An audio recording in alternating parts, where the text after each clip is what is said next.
예. 믿음과 사랑은 긴밀하게 연결되어 있다고 오늘 여기 말씀하고 있습니다. 믿음의 내용이 뭐죠? 우리의 믿음은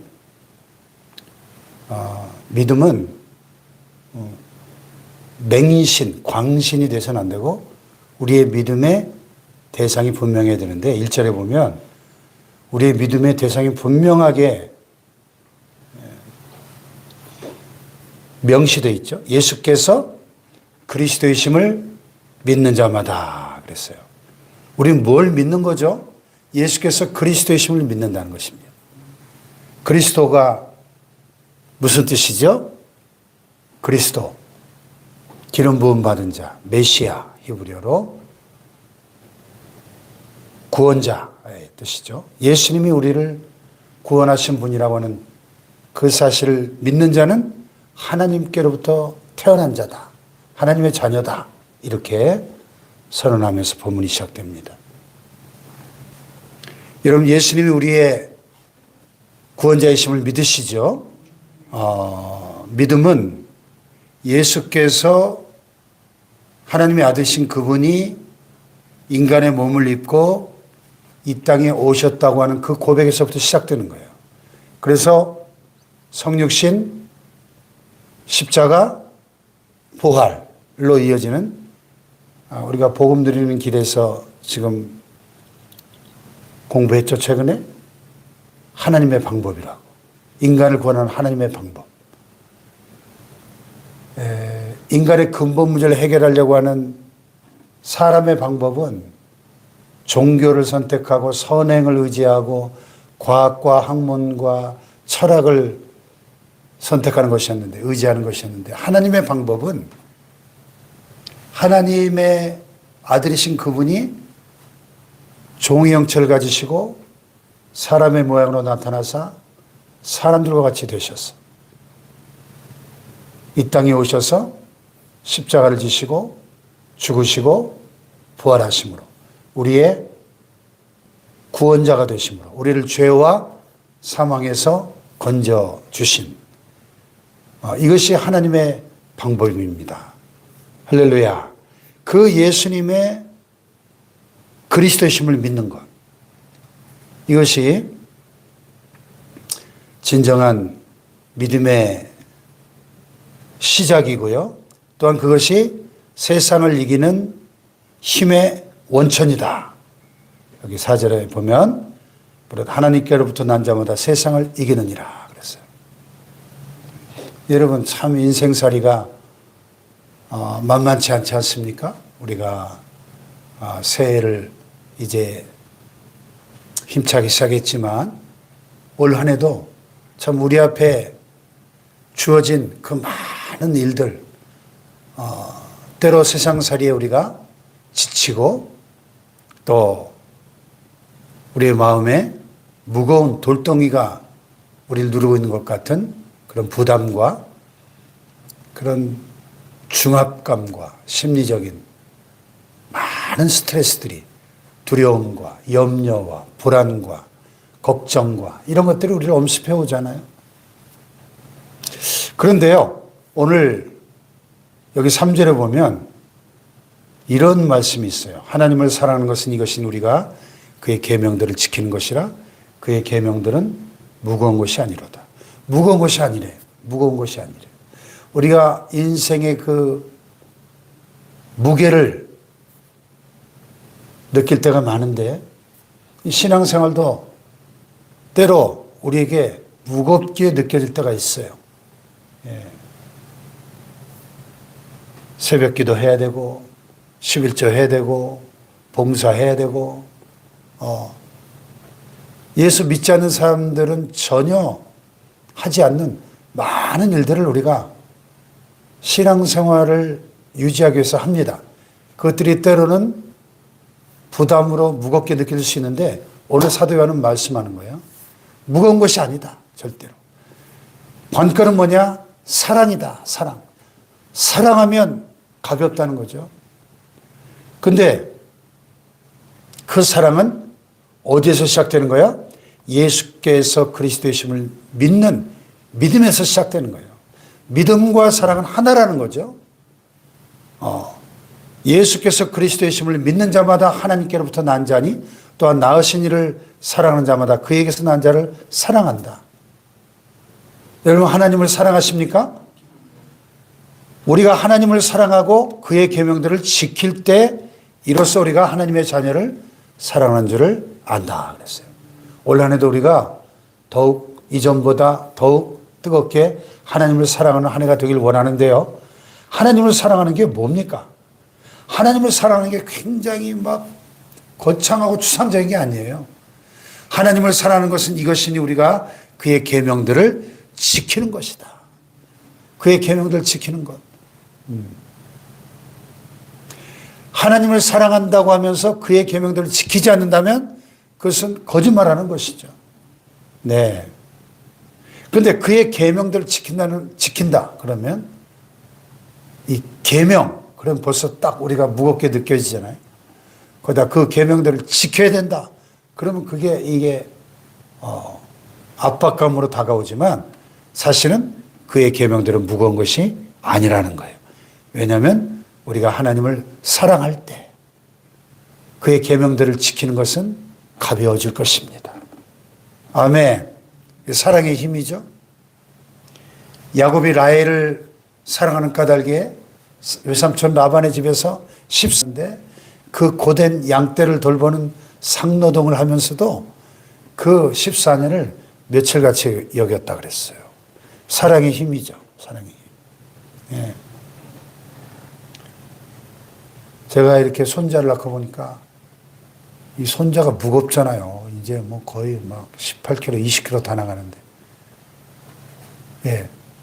그런데 뭐 안고 업고 뭐 데리고 놀다 보면 이제 손자 가고 나면 막 사방이 아파요. 막 허리도 아프고 막 알이 베개요. 근데 같이 놀 때는 입이 귀에 걸리잖아요. 사랑의 힘이에요. 사랑의 힘. 예? 쌀포대 20kg 짊어지고 돌아다녀 보라고 해보세요. 사랑의 힘. 우리가 하나님을 정말 사랑한다면 하나님을 위해서 행하는 그 모든 것들이 그의 계명들을 지키고 그분의 말씀에 따라 사랑을 실천하고 주님의 몸된 교회를 섬기고 봉사하고 새벽 기도하고 헌금을 드리고 하는 이 모든 것들이 절대 무겁지 않다는 겁니다.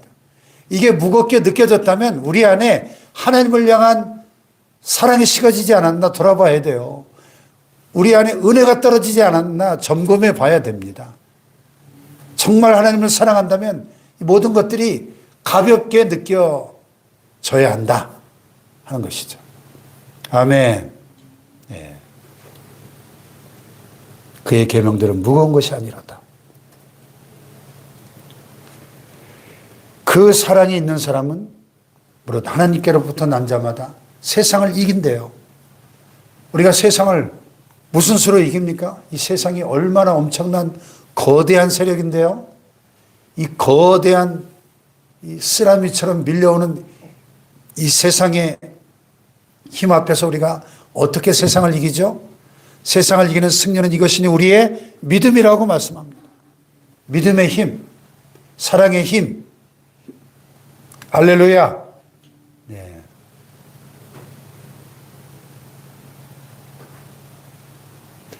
올 한 해도 우리가 이 믿음의 힘으로 사랑의 힘으로 이 세상을 넉넉히 이기는 한 해가 되기를 축복합니다. 자, 여기 5절에 분명히 다시 요한은 반복합니다. 예수께서 하나님의 아들이심을 믿는 자가 아니면 세상을 이기는 자가 누구냐? 세상은 스펙을 쌓으라고 말하고 돈이 있어야 된다고 말하고 권력이 있어야 된다고 말하고 빽이 있어야 된다고 말합니다. 그러나 성경은 우리가 그런 것들 하나도 없어도 예수께서 하나님의 아들이심을 그리스도이심을 나를 구원하시는 분이심을 나의 주님이심을 내 인생의 주인이심을 믿는다면 세상을 이긴다고 말씀하고 있는 겁니다. 할렐루야. 네. 여러분 예수님을 믿는 믿음으로 올 한 해도 이 세상을 이기는 승리자들 되시기를 축복합니다. 네. 예수님이 누구신지 아는 것이 믿음의 본질인데 당시에 영지주의자들을 비롯한 이단들은 예수께서 하나님의 아들이신 그분이, 아니 하나님의 본체이신 그분이 인간의 몸을 입고 오신 성육신과 십자가의 고난과 그 대속의 죽으심을 부정하는 자들이었습니다. 사도 요한은 그 예수님의 그 구속에 대해서 분명하게 오늘 여기 6절 이하에 말씀하고 있죠. 이는 물과 피로 임하신 이시니 곧 예수 그리스도시라. 물로만 아니요 물과 피로 임하셨다. 물은 뭐고 피는 뭐예요? 예수님이 우리 인류의 대속자로서 세상 죄를 짊어진 하나님의 어린 양으로서 메시아로 대관식을 거행하신 것이 요단강에서 세례요한에게 세례를 받고 물에서 나오실 때 하늘이 열리고 성령이 비둘기와 같이 예수님 위에 임하고 하늘로서 소리가 났죠. 이 물은 바로 예수님의 세례를 받으시는 장면을 가리킵니다. 예수님이 우리를 구원하시기 위한 메시아로 요단강에서 물로 세례를 받으셨고 또 십자가 위에서 피 흘리심으로 그 메시아로서의 구원 사역을 완성하셨는데 물과 피로 임하신 그 예수 그리스도의 그 구속 사역을 증언하시는 이는 성령이시니 성령은 진리다. 증언하는 이가 셋이니 성령과 물과 피라. 또한 이 셋은 합하여 하나이니라. 예. 그러니까 우리의 구원은 이 막연한 뜬구름을 잡는 추상적인 이론이 아니고 하나님이신 그분이 인간의 몸을 입고 오셔서 우리 죄를 위하여 십자가에서 피 흘리시고 죽으시고 성령을 보내주셔서 성령이 우리 안에서 예수님에 대해서 증거해 주시는 물과 피와 성령으로 증언해 주시는 이 구체적인 증거가 우리 안에 있다는 것입니다. 자, 여러분 구원 받으셨습니까? 구원받은 증거가 뭐예요? 내가 구원받은 하나님의 자녀가 된 증거가 뭡니까? 만일 우리가 사람들의 증언을 받을진데 하나님의 증거는 더욱 크도다. 하나님의 증거는 이것이니 그의 아들에 대하여 증언하신 것이다. 구원받은 증거가 뭐예요? 구원받은 증거. 10절을 보십시다. 10절 시작. 하나님의 아들을 믿는 자는 자기 안에 증거가 있고 하나님을 믿지 않은 자는 하나님을 거짓말하는 자로 만들하니 이는 하나님께서 그 아들에 대하여 증언하신 증거를 믿지 아니하였습니다. 하나님의 아들을 믿는 자는 자기 안에 증거가 있다. 우리 안에 구원받은 증거가 있습니다. 어떤 증거입니까? 자, 11절 시작. 또 증거는 이것이니 하나님 우리에게 영생을 주신 것과 이 생명이 그의 아들 안에 있는 그것이라. 아멘. 증거가 뭐예요? 하나님이 우리에게 영생을 주신 것. 주실 것이 아니에요. 하나님 우리에게 영생을 주신 것. 이미 우리에게 영생을 주셨어요. 이미 우리는 영생을 소유하고 있습니다. 이 영생을 이미 가지고 있다는 그 확신. 이게 구원의 확신 아니에요? 영생의 확신, 구원의 확신이 있어야 되는데 이 생명이 그의 아들 안에 있는 그것이라. 하나님의 아들 예수 그리스도 안에 있는 이 생명, 이 영생을 우리가 소유하고 있음을 우리는 믿어야 되고 확신할 수 있어야 된다는 것입니다. 아멘. 이게 증거예요. 12절을 보세요. 12절 시작. 아들이 있는 자에게는 생명이 있고 하나님의 아들이 없는 자에게는 생명이 없느니라. 너무나 심플하잖아요. 분명하잖아요.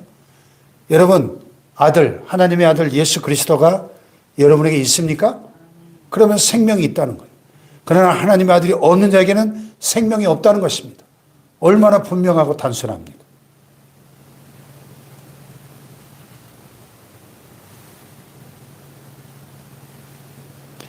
하나님의 아들이 있는 자와 없는 자의 최후는 극명하게 갈리는 거예요.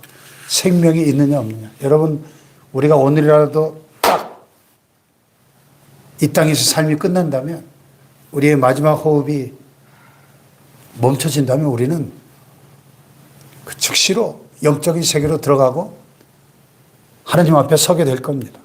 하나님 앞에 섰을 때 우리의 영혼의 운명을 갈라놓을 유일한 한 가지는 뭡니까? 아들이 있는 자에게는 생명이 있고 하나님의 아들이 없는 자에게는 생명이 없느니라. 천국과 지옥을 갈라놓는 유일한 근거가 뭐예요? 우리 안에 예수 그리스도를 믿는 믿음이 있다면, 우리 안에 예수 그리스도가 계시다면 그 예수 그리스도의 생명이 우리를 영원한 천국으로 인도해 주실 것입니다. 그러나 하나님의 아들이 없다면 그에게는 생명이 없기 때문에 영원한 지옥으로 갈 수밖에 없다는 것입니다. 오늘 이 새벽에도 우리가 세상을 이기고 영생을 소유한 이 믿음으로 오늘 하루도 승리하시고 올 한 해도 승리하시길 주님의 이름으로 축복합니다. 기도하십시다.